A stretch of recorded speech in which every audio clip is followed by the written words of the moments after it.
In reverence to the Word of God, shall we all stand up and give God the highest praises, and as we call Pastora Sonia Marcos.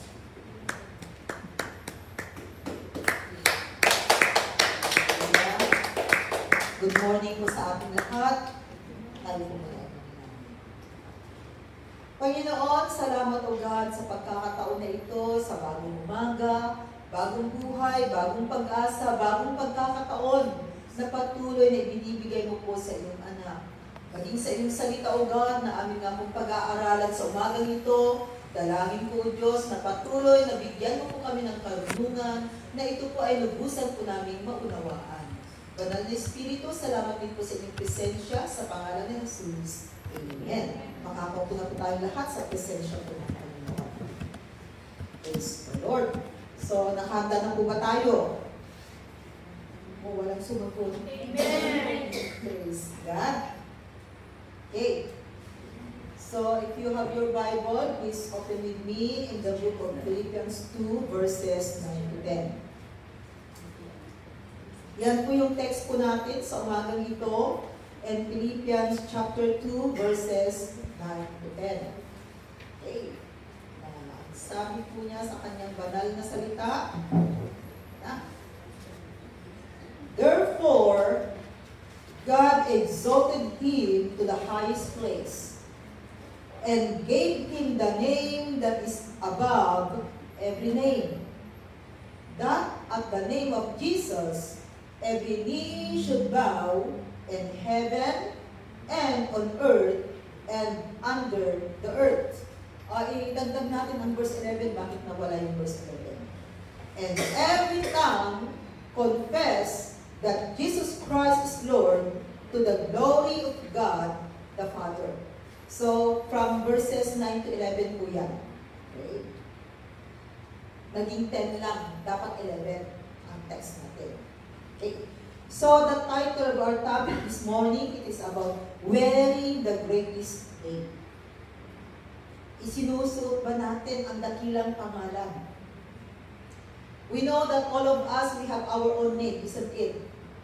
At alam natin na yung pangalan natin talagang pag narinig natin, kahit na hindi tayong tinatawag, kapangalan lang natin, di ba, anong ginagawa mo kapatid? Lumilingon ka, no? Hinahanap mo, sino kayong tumawag sa akin? Yun pala, hindi ko yung tinatawag, may kapangalan ka na tinatawag. So makikita natin dito na even our names ay mahalaga sa atin. So, how much more the greatest name? At dito sa ating text, nabasa po natin kanina na sabi yan, therefore God exalted him to the highest place.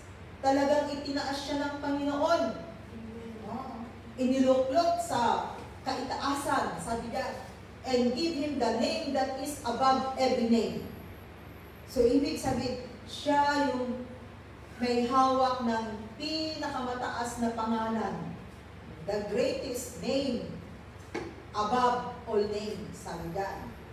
Na, that at the name of Jesus, yan, ang pangalang Jesus. That's why, no, we believe that the name Jesus, He is our Savior. Siya ay anak ng Diyos. At ang pangalan na yan ay talagang napakataas sana. Kaso di ba sa mundo ito, minsan naman nagngangalang Jesus or Jesus, sila pa yung medyo pasaway. May kakilala ba kayo?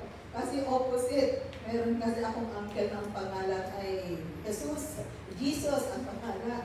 So, medyo alasindero, medyo pasaway. Sabi ko, nako, dala-dala mo pa naman yung pangalan. Tapos, iba yung ang pinaggagawa mo, pasaway ka sa mundo. So, sana yung mga nagngangalang Jesus or Jesus, no, ay talagang ginagawa nila kung ano yung tama. Okay. That at the name of Jesus, every knee should bow. Kaya nga po ikaw at ako, we are bowing down at that name. Because we believe that there is power in the name of Jesus. Kaya nga kung nananalangin tayo, di ba? Sinasabi nga rin natin at the ending of our prayer in Jesus' name. Because we believe na makapangyarihan ang pangalang Jesus. So every knee should bow in heaven and on earth and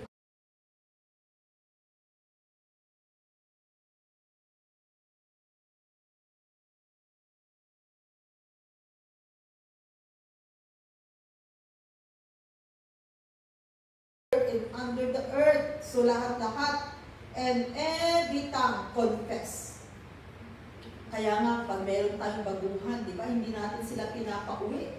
Na hindi nila i-declare and i-confess that Jesus Christ is their Lord and personal Savior. Kasi sabi niya, every tongue confess that Jesus Christ is Lord to the glory of God the Father.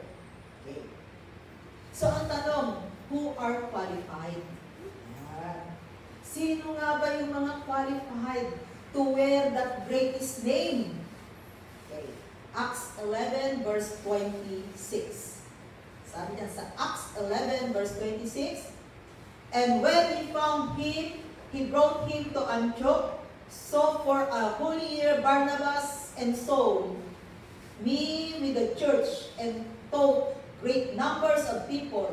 The disciples were called Christians first at Antioch. So, sabi natin, who are qualified? So, dito sa Acts 11 verse 26, his disciples are to wear the name of Christ. So, diyan po nag-umpisa na ang tawag sa kanila ay Christian. Kaya ang mga mananampalataya kay Jesus, we are called Christians. Kaya tinatawag po tayo mga Kristiyano. Dito nag-umpisa, no? Na ang mga disciples ng ating Panginoon, they were the name of Christ. So from that time, ang tawag sa kanila ay Christian. Okay. 1 Corinthians 6 verse 2. Sabi doon sa 1 Corinthians 6 verse 2, do you not know that the saints will judge the world? And if you are to judge the world, are you not competent to judge trivial cases? Okay. Sabi diyan, do you not know that the saints, sino po ba yung mga saints na tinatawag? Hindi po sina Saint Teresa, Saint Peter, even yung katabi mo ay saint. Tingnan mo yung katabi mo, saint yan. We are saints na tinatawag. No? Will judge the world, and if you are to judge the world, sabi yan, are you not competent to judge trivial cases? So, ibig sabihin, those who belong to Him. So, kung mga saint tayo, so, we are qualified to wear the greatest name. Kaya lang tawag sa atin, saint. Hindi lamang saint, kundi we are priest, mga pare. Mga pare, tinawag tayong a royal priesthood. So, hindi pala yung mga pare kakilala natin na sila lang yung mga pare, kundi tayo rin. Kasi ang mga pare, no, they can go directly to God. No, sa kanilang pagpupuri, sa kanilang panalangin. Kasi tingnan po ninyo, in the Old Testament, ang mga pare, sila lamang yung pwedeng pumasok sa templo, sa Holy of Holies. But right now, you and me, we can go directly to God because we are called priests. 1 Peter 1:17 to 19. Another supporting verse. Since you call on a Father who judges each man's work impartially, live your lives as strangers here in reverent fear. Mamuhay daw tayo bilang stranger, but in a reverent fear, na may takot. Takot sa Diyos. Ang sabihin. For you know that it was not with perishable things, such as silver or gold, that you were redeemed from the empty way of life handed down to you from your forefathers. Na alam po natin na ang bawat isa sa atin ay but with the precious blood of Christ, alam without blemish or defect. So dito makikita po natin, mga kapatid, hindi lang basta-basta yung pagkakatawag sa atin, yung pagkaka-redeem. Pag sinabing redeem, merong ginawa ang Diyos para ikaw at ako ay maibalik sa kanyang presensya. At sabi diyan, with the precious blood of Christ. Not silver, not gold, kundi ang sabi niya ay yung precious blood of Christ nang dahil sa dugo ni Kristo. Ito po yung pinantubos para ikaw at ako ay maibalik at maging anak ng Diyos. Because of the Lord Jesus Christ and because of His precious blood, yan ang pinanlinis para ang ating mga kasalanan, ito po ay mapatawad. So, those who belong to Him, sila po yung mga qualified to wear the greatest name. So, ang tanong ulit, how to wear His name? Yan yung tanongan. How to wear His name? So, paano ba natin masasabi or maipapakita sa mundong ito na suot-suot natin ang greatest name na ito? Number one is that have a repentant heart. Repentant heart. Kaya nga kailangan po yung isang pusong malinis, pusong kalugod-lugod sa Panginoon. Remember, no, na ang puso po natin, ito yung pinakasentro ng buhay natin. Napakalaga po ng puso. Natural, pag ang tao ay may sakit sa puso, ay grabe yung kanyang sakit. Yan ang sasabihin. Lalo na pag na-heart attack. Hindi mo namamalayan, pag na-heart attack ng isang tao, wala na. No? Maaaring kunin na kaagad. Mawala sa mundo. So, even spiritually, we need to have a repentant heart. Ito ang kailangan, mga kapatid. 2 Corinthians 7, verses 9 to 10. Yan ang supporting verses natin. Sabi niya, and not only by His coming, but also by the comfort you had given Him, He told us about your longing for me, your deep sorrow, your ardent concern for me, so that my joy was greater than ever. Medyo sobrang kasing laki dito, kaya hindi ko siya mabasa sa dulo at dulo. Okay. And sabi niya, even if I cause you sorrow by my letter, tama ba itong aking binabasa? No? 2 Corinthians 7, 9 to 10. 9 to 10? Yes. 2 Corinthians chapter 7, verses 9 to 10. Oh, sorry. Yet now I am happy, not because you were made sorry, but because your sorrow led you to repentance. For you became sorrowful as God intended, and so were not harmed in any way by us. And verse 10, repent then and turn to God. Yan, repent then and turn to God, so that your sins may be wiped out, that times of refreshing may come from the Lord. Kaya ito po yung, di ba, yung first step na ginawa natin. So that, no, we can say to the world that we have Jesus Christ in our life is that we need to have repentance. Nagsisi sa kasalanan. Without repentance, no, pag hindi po tayo nagsisi sa ating kasalanan, hindi po tayo makakalapit sa Panginoon. And now we need to have a repentant heart. Every day, dapat nandyan palagi na meron tayong repentant heart, isang puso, madaling ma-acknowledge kung tayo may ginagawang hindi tama, at kaagad natin sinasabi sa Panginoon, Lord, I'm sorry. No? Patawarin mo ako, Panginoon, pakalinisin mo po ako. Yan ang kailangan ng mga kapatid, to have a repentant heart. Kasi ang sabi sa kanyang salita, repent and turn to God, at magbalik loob po tayo sa Panginoon. All of us, we need repentance. So yun po yung ginawa natin nung una, kasi without repentance, hindi natin pwedeng sabihin na, Lord, I'm going to serve you. No? Paano ka makakapagsilbi sa Panginoon kung wala namang pagsisisi? No? So, ibig sabihin, hindi tayo makakalapit sa Panginoon kung meron pong unclean things that is in our life. So, kinakailangan natin magsisi, magpalinis sa Panginoon. No? Dahil sabi diyan, so that your sins may be wiped out. Upang sa ganon, ang kasalanan natin, ito po ay mapatawad ng Panginoon. Katulad din sa tao, isang it. Pag hindi ka lumalapit sa tao na, ay sorry sister, ay hindi ka niya patatawarin. Talagang magtatanim niya ng sama ng loob. Unless na talagang Kristiyano siya, na alam niya na hindi pwede yung magtanim ng sama ng loob. Kasi kung magtatanim ka ng sama ng loob, that will become bitterness. And what is bitterness? Bitterness, it is root. Ugat yan. Yan yung mga last topic natin.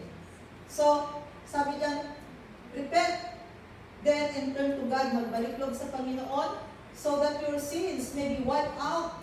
So, yun yung ginagawa natin. At hindi lamang minsan yung ginagawa po natin, kundi every day, every time, kaya nga we need to have a repentant heart. So, yung puso po natin ngayon ay isa ng puso na tinatawag na repentant heart. So that, sabi dyan, that times of refreshing may come from the Lord. Times of refreshing. Para hindi ka nag-guilty, no? Para hindi ka na nakukonsensya at alam mo na ikaw ay malinis sa mata ng Panginoon. Acts 3 verse 19. Sabi dyan, repent then and turn to God. Oh, Acts 3:19 yan. Akala ko nasa 2 Corinthians 7 pa lang ako.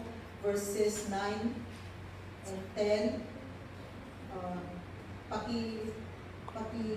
Paano ulit? 2 Corinthians 7, 9, 10.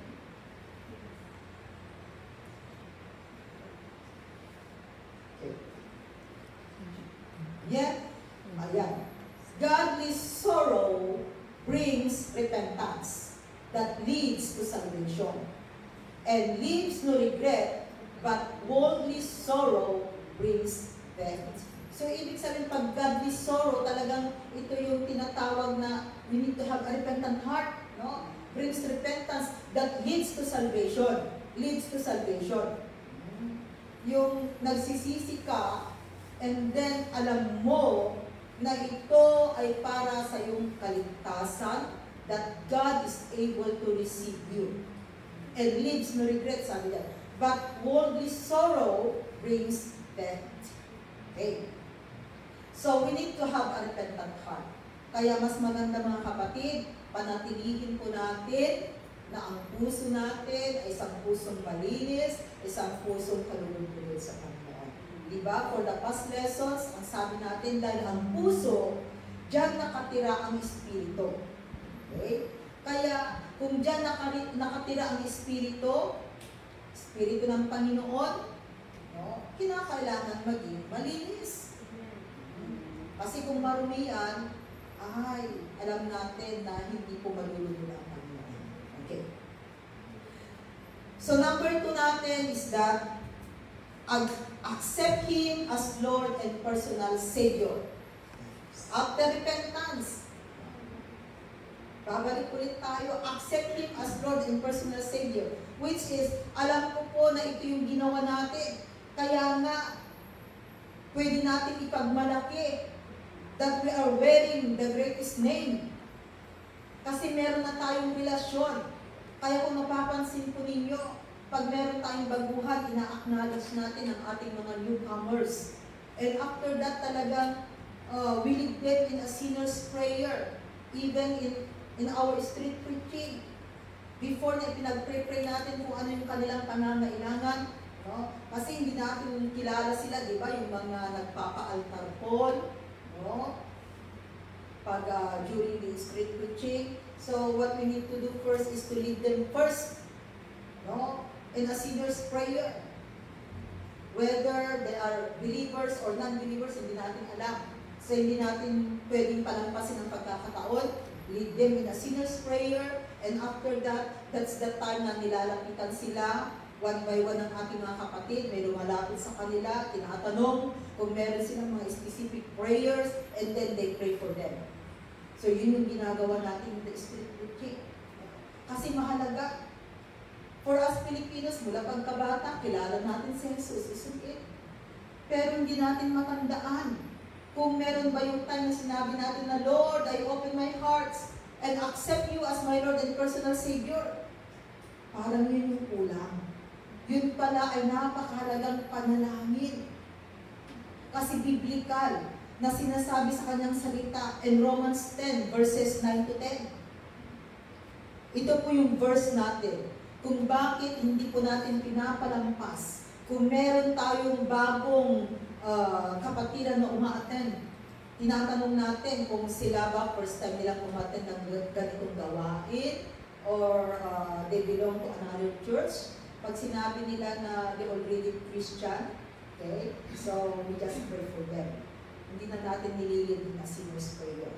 Okay? Kasi ito po ang kanyang, ang sabi sa kanyang salita, that if you confess with your mouth, Jesus is Lord, and believe in your heart that God raised Him from the dead, you will be saved.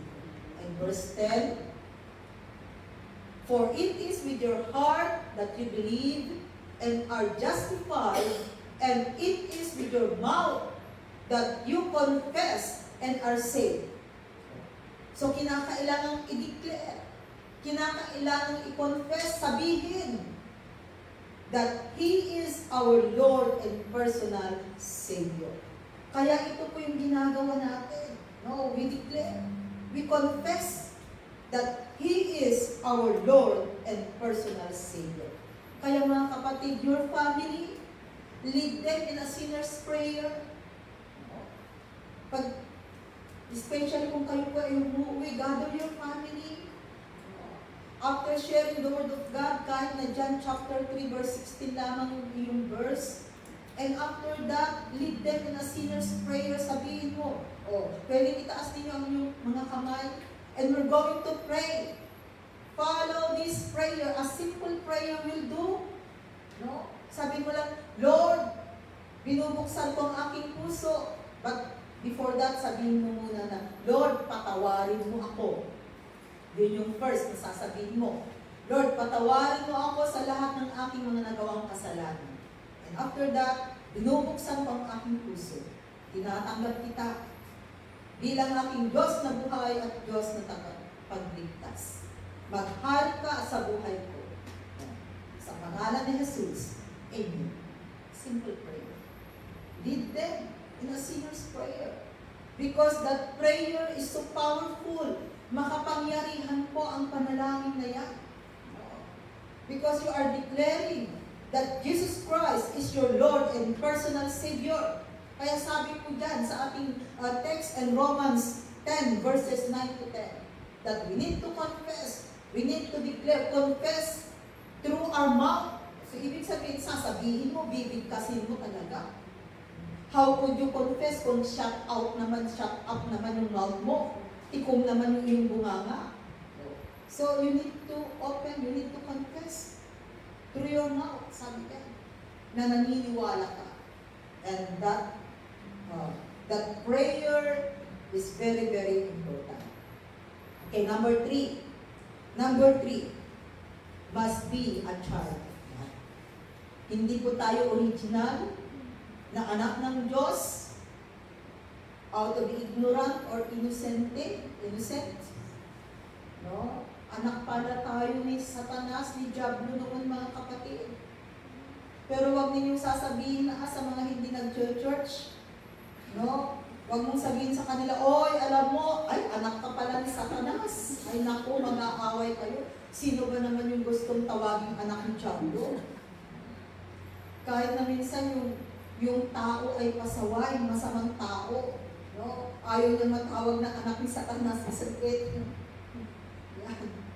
So, must be a child of God. John chapter 1 verse 12. Actually, nung ini-apply natin ang salitang ito, this verse, that's the time lamang na nag-umpisa, nagsimula, na tayo ay maging anak ng Diyos. Simula lamang hindi pa totally. Kasi sabi diyan, yet to all who receive Him, to those who believe in His name, He gave the right to become children of God. So yung mga naniwala, nanampalataya sa Panginoon, kay Jesus, sila lamang po ang tinatawag na anak ng Diyos. Simula lamang yan. There is process na kinakailangan gawin. Katulad po in physical and natural. Kayong mga mother, no? Diba, nung kayo'y naglihi, no? Ayan, sasabihin niyo, when you become pregnant, magkakaroon ka ng anak? Isn't it? Magkakaroon ka pa lang, ha? Kasi hindi mo alam. Within that 9 months, kung anong mangyayari. Pwedeng makunan ka, isn't it? No? Pwedeng mamatay yung baby mo sa loob. No? Pwedeng maipanganak mo nga, pero patay. So, you don't know what will happen. 9 months. May process bago mo siya isilang. No? Bago, pag naisilang, and then pag nabuhay, ay, masaya kang mother. Kasi may anak ka na, may hinahawakan ka na, isn't it? So, in spiritual things, ganun din. So, pagtanggap natin kay Jesus, sabi, you will give the right to become children of God. Magkakaroon ng karapatan. Pero yung karapatan na yan, there is process to do. Okay? Kaya nga ano yung ginagawa natin? Pag tayo na ay naniwala kay Lord. Okay. Oh, di ba? Ayan, we submit for water baptism. Water baptism, it is a command that we need to obey. Yan, nag-submit tayo ng water baptism. And during the water baptism, no, ang ginagawa natin during that water baptism, lumalantad tayo sa mundo. Sinasabi natin na, oh, ito na ako. No. Naniniwala sa Panginoon. And during our water baptism, no, ang ginagawa natin, it is our funeral day. Bakit funeral day? Ibabaon yung dating ikaw. Yung dating ikaw. At pag umahon ka na, you will become a new creation. The old has gone, the new has come. Okay? Yun yung simbolo ng water baptism. Katulad ng mother. Diba? Dala-dala niya ng 9 months. And then, it is now the day na siya ay manganganak. Araw ng kapanganakan niya ngayon, manganganak ngayon. So, ang mother na yan, na manganganak, there is a bag of water. Hello? Diba merong tubig? There is a bag of water.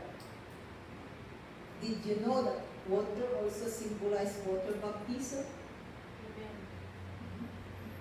Kaya nga kinakailangan ma-water baptize tayo so that we can totally masabi na tayo na ay tunay na anak ng Diyos.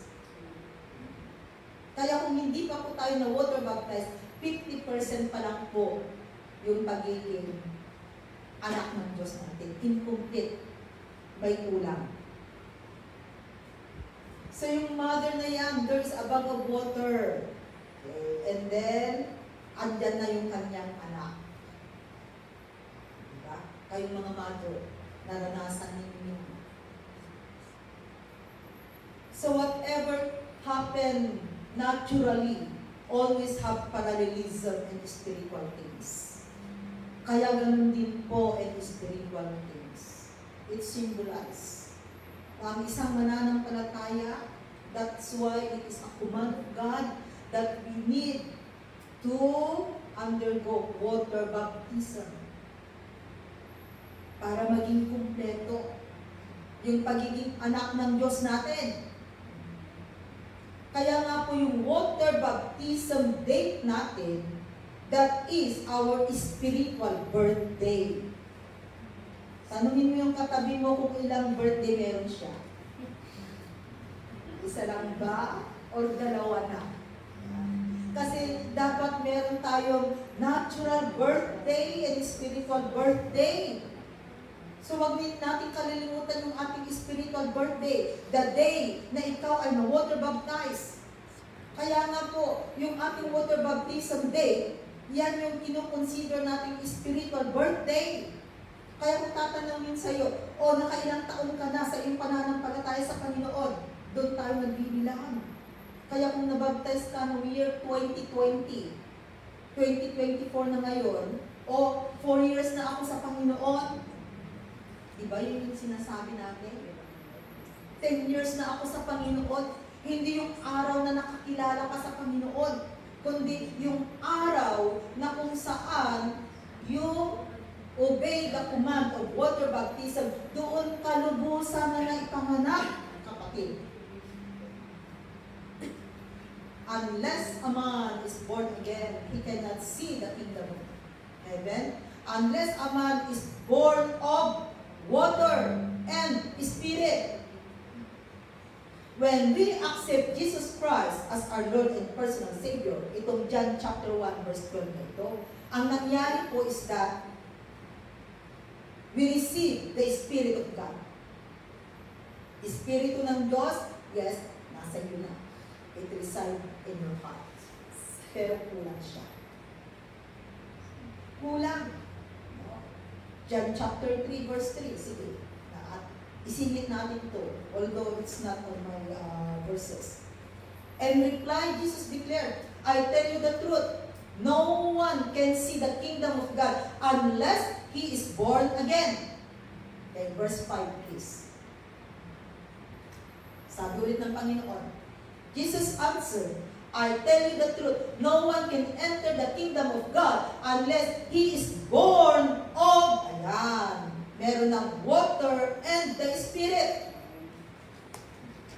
Right now, I believe that some of us, or all of us, we are already born of Spirit. Kasi tinanggap natin si Jesus, isn't it? I believe naman that all of us here, we already received Jesus Christ as our Lord and personal Savior. But not all of us right now ay tinatawag na born of water. Para maging born of water, we need to submit for water baptism. Kaya water baptism is very, very important, mga kapatid. Ang baby, hindi siya pwedeng i-water baptize. Ang ginawa sa atin noon, nung tayo winisik-wisikan, that is only para magkaroon tayo ng pangalan. Kasi ang water baptism came from the Greek word baptizo, which means immersion. Ilulubog ka sa maraming tubig. Kaya nga, meron tayong bathtub dyan, kasi ilulubog ka sa maraming tubig. Immersion. Ang baby, hindi mo pwedeng ilubog sa tubig. Ay, mamamatay na yung baby.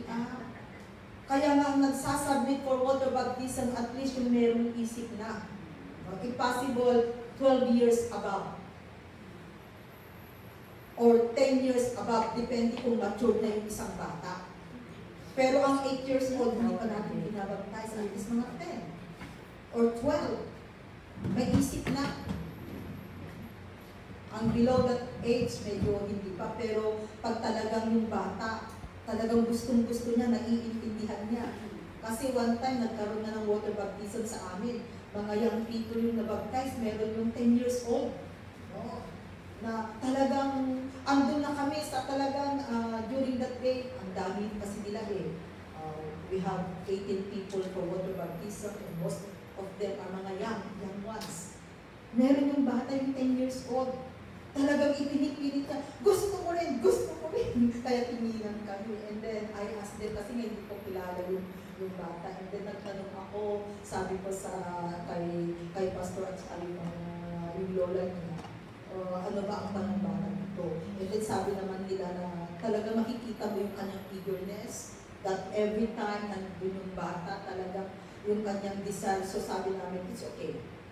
So, dinautismuhan ko na yung bata na 10 years old. Tuwang-tuwa siya. And praise the Lord, because even right now, nakikita ko siya pag ako'y umuwi. I was blessed. Kasi isa na siya sa mga young people. Dahil makikita mo yung eagerness niya. Nasabi ko, pagdating ng panahon, God will use. Kasi makita mo na sana the more pa na magkaroon siya ng influence. Kaya nga tuwang-tuwa ako noong Global Convention. Kasi nandun silang umattend sila, 2 buwan yung dumating. Although hindi ko man sila nakita, isa-isa ba? 生活精彩嘅一面，我要一層一層去發現。低密度先有更多空間去增添趣味。Leos, live your own style.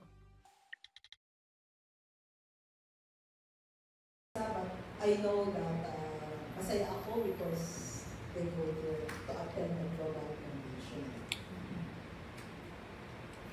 Kaya kung sa inyo mga kapatid, you can sponsor them. Actually, yung sponsor ng van, sabi ko, it's okay. Kasi hindi ko nung ine-expect na makakauwi ako.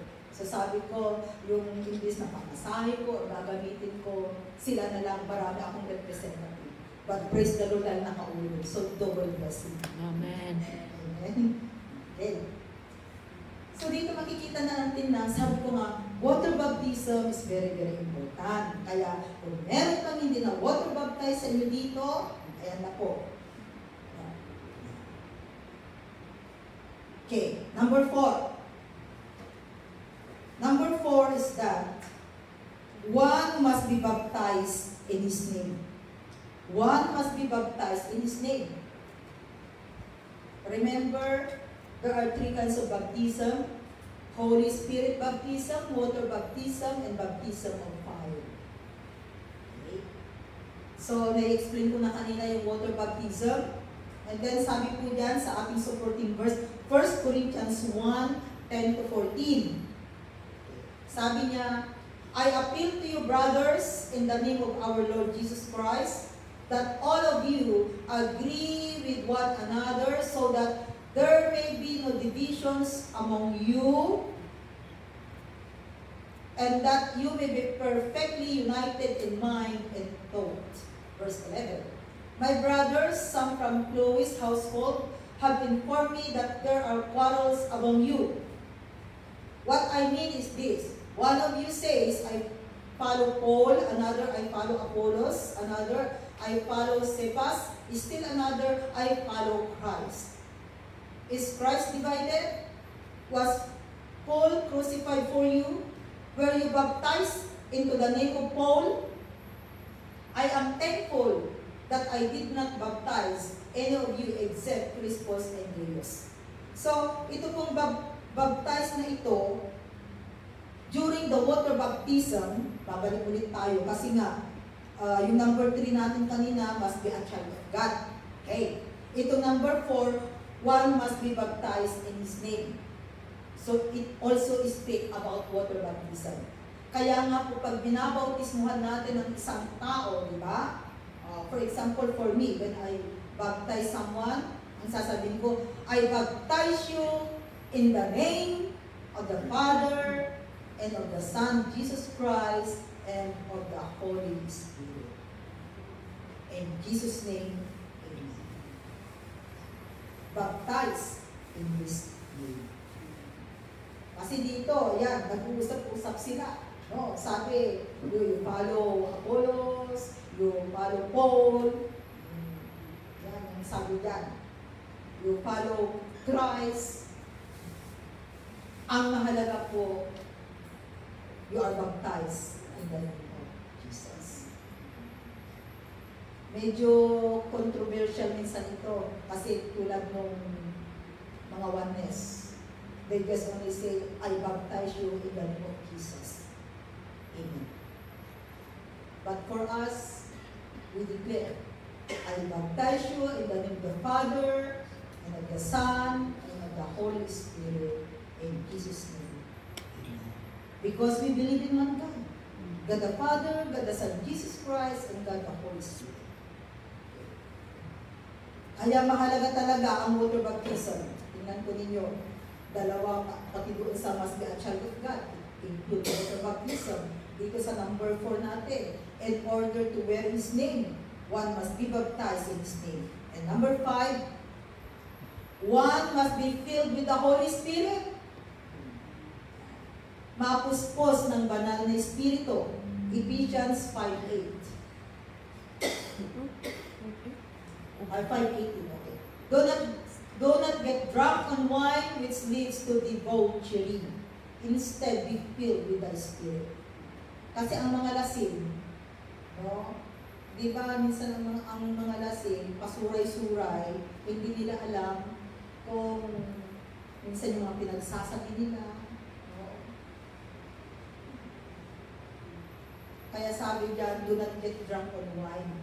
Which is, sa mga believers, hindi na po pwede na tayo uminom ng alak. Drinking, wine. Hindi na maganda yan because sinisira mo ang templo ng Panginoon. Instead, sabi yan, be filled with the Spirit. Filled, mapuspos ng banal na Espiritu. What we need right now is always be in feeling. We need to be in filled every day, every time with the Holy Spirit. Acts 1 verse 8. Sabi doon sa Acts 1 verse 8, but you will receive power when the Holy Spirit comes on you, and you will be my witnesses in Jerusalem and in all Judea and Samaria and to the ends of the earth. Kaya nga po, kailangan nating mapuspos ng banal na Espiritu, magkaroon ng kapangyarihan ng banal na Espiritu para 哇，好健康啊！未夠，仲爭我呢個小金庫。咦？每日食一個營養滿分嘅 Sesame 維他命 C 小金庫高營養密度，耶！每日多一啲，健康好 easy。嚟多個先啊！ tayo po sabi dyan, you will become witnesses. You will have that courage and you will have that boldness. Yung dating shy mango, ay hindi na siya shy, kundi pwede na siyang tumayo. Kaya nga diba, dati-rati hindi ka makaharap sa maraming tao. Pero ngayon pwede ka nang humarap sa maraming tao. Why? Because of the power. You have the power given by the Holy Spirit. Kasi kung wala po tayong kapangyarihan na galing sa banal na Espiritu, we cannot share the word of God. We cannot do the street preaching. Sabi ko nga last Sunday, without the power of the Holy Spirit, hindi pwedeng ma-share yung salita ng Panginoon, yung nandun na sumasayo ng kapatid, di ba? Kailangan natin ang power of the Holy Spirit. Okay? So, ganun din po mga kapatid. So, we need to be filled always with the Holy Spirit. Mabaptize ng water, mabaptize ng banal na Espiritu. Okay, number 6. Number 6 is that, love the Lord wholeheartedly. Yan yung pang-anim. Mahalin ang Diyos ng buong puso, buong buo. Matthew 22 verses 37 to 40. Sabi po rito sa kanyang banal na salita in Matthew 22 verses 37 to 40, Jesus replied, love the Lord your God with all your heart and with all your soul and with all your mind. This is the first and greatest commandment. In the Old Testament, there are 10 commandments that you can read in Exodus 20.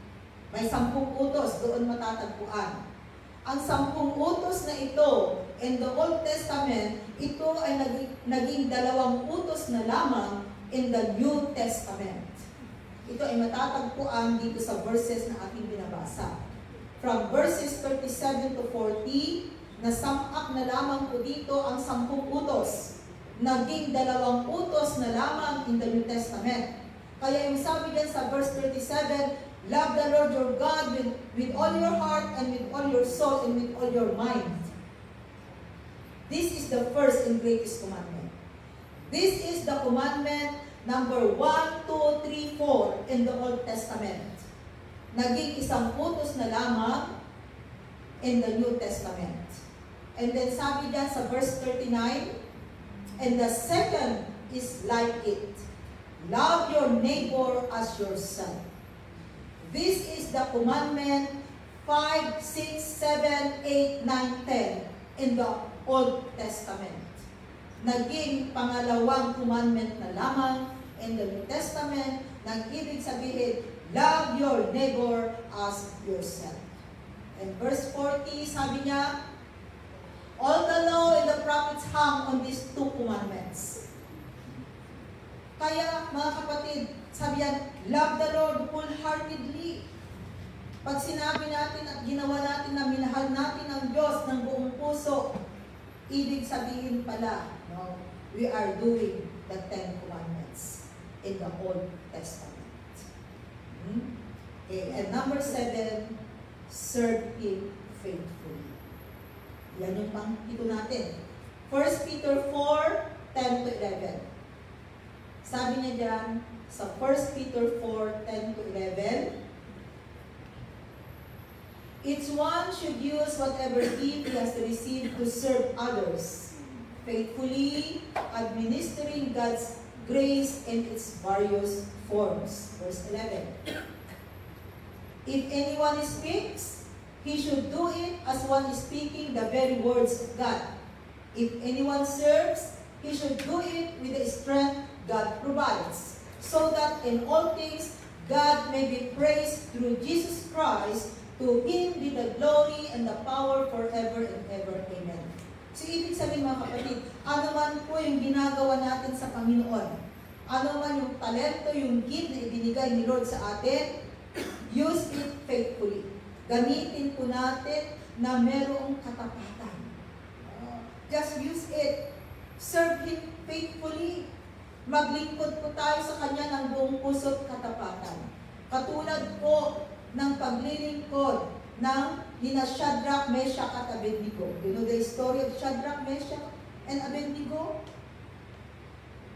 They served their God faithfully, na kahit na sila ay itapon na doon sa blazing furnace, they don't deny God. They is still faithful, loyal to Him. Ano man yung sitwasyon, sabi nila kay King Nebuchadnezzar, no? Yung Diyos na aming pinaglilingkuran, He is able to save us. But even He will not save us, we will not bow down in that image that He made, King Nebuchadnezzar. Ang kanilang katapatan. Imagine kahit na hindi daw sila iligtas ng kanilang Diyos, hindi sila sasamba sa Diyos-Diyosa ni King Nebuchadnezzar. Sana ganun din po tayo. No? We know that God is able to save us. God is able to protect us. Pero yung tatlong magkakapatid na ito, sabi nila kahit na hindi kami iligtas, they don't deny their God kahit na anong mangyari. 遲了悔改，不過我冇遲啊！依家用戶戶送嗌麥當勞滿120蚊，即減30蚊，仲減足5次添啊！開 app 落單啦！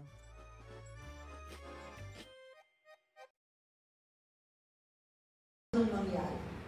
Sana ganun din po tayo. No? Kasi sina Shadrach, Meshach at Abednego, they know kung sino yung Diyos na kanilang pinaglilingkuran. And even for us, we should know dahil kung kilala natin ang Diyos na ating pinaglilingkuran, hindi tayo magdadaw. No? Hindi tayo magdadaw. We know and we know na may gagawin ang Diyos. So just serve Him faithfully, mga kapatid. Ano man ang sitwasyon, ano man ang nangyayari sa atin, patuloy pa rin po na maglingkod tayo sa Kanya ng buong puso at katapatan. Mark 10 verse 45. Sabi niya ulit doon sa Mark 10 verse 45, for even the Son of Man did not come to be served, but to serve and to give His life as a ransom for many. And we know that our example, ito po ang ating Panginoon Jesus, na alay niya ang kanyang buhay, ang kanya ding katapatan sa kanyang Ama. And even for us, mga kapatid, makitaan din po tayo ng faithfulness even in our service to Him. So, sabi natin kanina, no, how to wear His name, have a repentant heart. Okay, yan. Ikuan natin. Who are qualified? His disciples, sabi natin, are to wear the name of Christ. And we are called the disciples, nakakilala sa Panginoon. And those who belong to Him. Ang mga belong to God, ang mga tumanggap sa Kanya as the Lord and personal Savior. They are qualified to wear the greatest name, and that is the name of Jesus. So, how to wear His name? Sabi natin kanina, have a repentant heart. Panatilihin natin yung puso natin, isang pusong malinis, isang pusong dalisay, isang pusong kalugod-lugod sa Panginoon. Number 2, accept Him as Lord and personal Savior. Kaya mahalaga that we need to declare and we need to confess that He is our Lord and personal Savior. Number 3, must be a child of God. Kinakailangan maging anak ng Diyos. Number 4, one must be baptized in His name. Kaya nasabi natin kanina, we need to submit for water baptism. Water baptism, it is a command of God that we need to obey. Number 5, one must be filled with the Holy Spirit. Patuloy na mapuspos ng banal na Espiritu. Number 6, love the Lord wholeheartedly. Mahalin ng buong buo ang Diyos. And number 7, serve Him faithfully. Maging tapat po tayo sa ating paglilingkod sa Kanya. And our last verse as conclusion, 1 Samuel 12:24. Sabi diyan, but be sure to fear the Lord and serve Him faithfully with all your heart. Consider what great things He has done for you.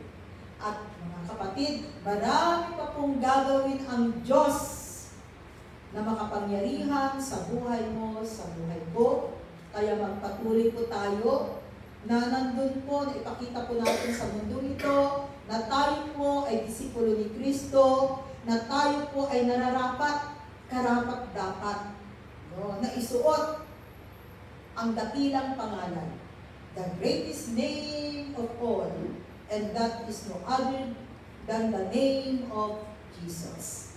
No? Kaya mga kapatid, just go on, magpatuloy po tayo sa ating paninilbihan at ating paglilingkod sa Panginoon. Dahil dala-dala natin ang dakilang pangalan.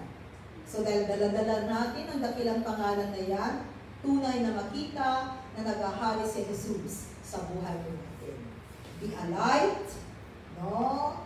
Ano pa, hindi lamang ilaw, be a salt in this world, na makita po na may Kristong naghahari sa buhay mo at sa mga. Panginoon, salamat o God sa iyong pong salita na minsan pa po pinaalalahanan mo po kami, Panginoon, na Lord, dala-dala po namin ang iyong pangalan. Kaya tulungan mo po kami, Panginoon, na kami po ay maging ilaw, maging asin sa mundo ito. Upang sa ganun, O God, pag nakikita po nila kami, O God, nakikita ka rin nila, O Diyos, sa buhay namin. Kaya salamat, Panginoon. Tulungan mo po kami at turuan. Huwag mo po kami pababayaan na bawat salita na amin nga po napapakinggan, ito po ay mamunga sa aming mga buhay. Maraming salamat, O Diyos, at ibinabalik ko po sa iyo ang mataas na papuri sa pangalan ni Jesus. Amen. Balik ko po sa ating Diyos.